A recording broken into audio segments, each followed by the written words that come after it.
Hey, good morning, Black Oak family. Ryan Ledden here, president of Black Oak Asset Management. I want to welcome you to our first edition of Breakfast with Black Oak.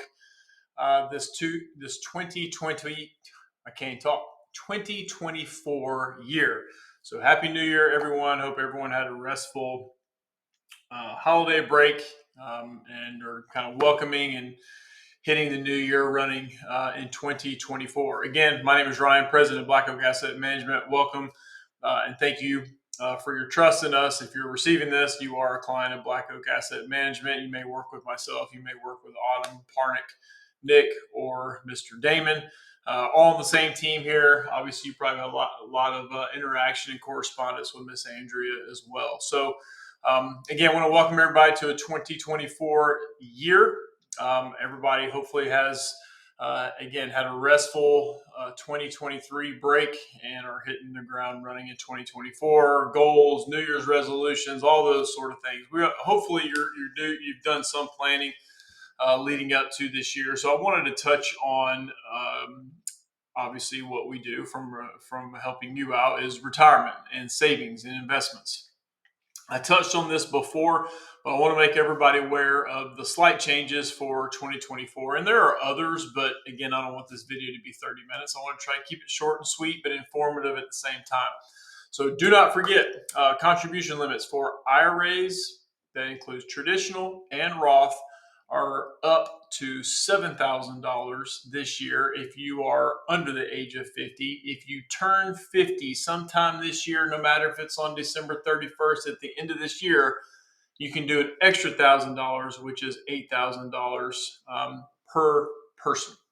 So $7,000 a year if you're under the age of 50. If you break that down into 12 months, that's 583 and 33 cents is how that breaks out. Because a lot of you contribute on a monthly basis. If you can do it all at once, get it in there and be done. Excuse me.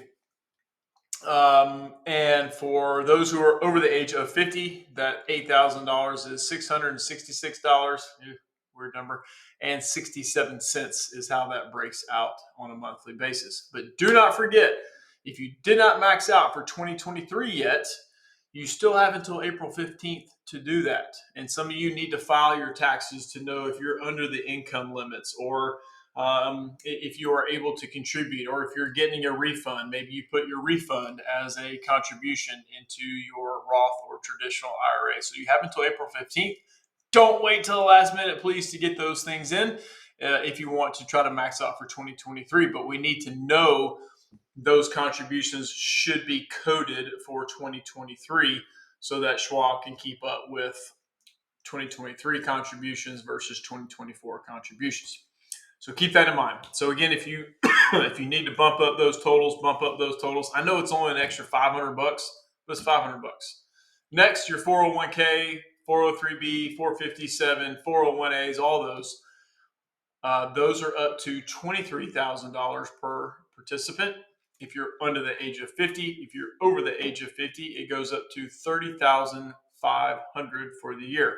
Not huge amounts of increases, but still increases. So if you're the type that kind of times out your contributions so something pulls out through the entire year to max those out, you may want to make slight adjustments to it and increase that percentage amount, so that you're still getting that extra $500.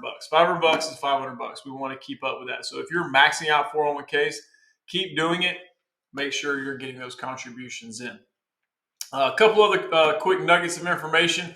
529 plans, the Secure Act 2.0 actually goes into effect for 529 plans this year to be able to be moved into a Roth IRA. So if you have 529 plans and you have a college age student who's not going to use that 529 plan, the start of moving that money over to a Roth is possible. This video is way too short to go into the nuances of it, but this is the first year that you're able to do that. So if you have some money sitting there and your kids just graduated or about to graduate and there's some money left over there, could be able to move that money into a Roth IRA. The biggest caveat of this is a 529 has to be in place for 15 years.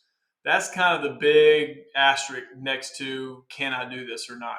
So it's got to be in there for 15 years. So if you have a college age student, hopefully you started that a long time ago. If you don't meet that 15-year mark of that 529 being open, it doesn't look like you can do it. These rules and laws are going to change. They always do because they don't half the time know what they're doing and what laws they're passing up there in DC. So be patient, but right now that's all the 15-year mark. If you have a 15-year mark, there's some other caveats to it. Call us and we can schedule some time and talk about it. Last but not least, Social Security wage base limit is gone up to $168,000 of income. If you don't know what that is, wage base means you make up to a certain amount, and this if you pay into Social Security, you pay 6.2% of every dollar that you make up into a certain point. That's the wage base. So at $168,000, it's increased. I think it was like 160 last year. So you pay 6.2% of every dollar up to that 168. Every dollar beyond that, you don't pay that 6.2%. So they usually inflate that number up a little bit each year with inflation.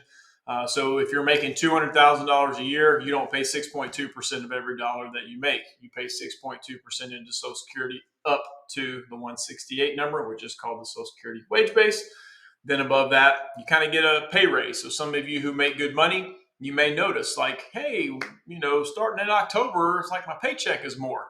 You probably already aware of that, but if you're not, it's like, oh, okay, you get a little 6.2% pay raise once you meet that wage base. So just kind of keeping you aware of that, some of the small nuance and changes of the year. So again, there's others, but at least I wanted to start kind of getting your mind thinking of 2024. So if you need to up those contributions, do so.